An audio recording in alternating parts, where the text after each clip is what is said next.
ఈరోజు మనము వర్షాకాలంలో మనకి గొంతులో వచ్చే వ్యాధుల గురించి మాట్లాడదాం. వర్షాకాలంలో నీళ్లు మిక్స్ అయ్యడం చాలా సాధారణం. అవి రెయిన్ వాటర్ కావచ్చు, డ్రైనేజ్ వాటర్ కావచ్చు, డ్రింకింగ్ వాటర్ కావచ్చు. అన్ని మిక్స్ అవ్వడం వల్ల మనకి ఇన్ఫెక్షన్స్ అనేది కలిగే అవకాశాలు ఉంటాయి. సో, ఇన్ఫెక్షన్స్ మనకి థ్రోట్ ఇన్ఫెక్షన్స్ ట్రీట్మెంట్ సరిగ్గా తీసుకోకుంటే అవి గుండెకి, కిడ్నీస్ కూడా తాకే అవకాశాలు ఉంటాయి.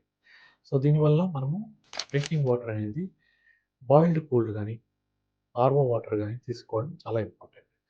నీళ్ళంటే డ్రింకింగ్ వాటరే కాదు, ఆ నీళ్ళు మిక్స్ చేసిన మజ్జిగ కావచ్చు, పానీపూరీలు కావచ్చు, చట్నీలు కావచ్చు, ఇవి కూడా మనం చూసుకొని తీసుకుంటేనే మనకి ఇన్ఫెక్షన్ ఆపే అవకాశాలు ఉంటాయి. సో, ఒకవేళ ఇన్ఫెక్షన్ అయితే మనం వెంటనే డాక్టర్‌ని సంప్రదిస్తే అది కాంప్లికేషన్ అవ్వకుండా దానికి ట్రీట్మెంట్ ఇచ్చి కంట్రోల్ చేసుకోవచ్చు.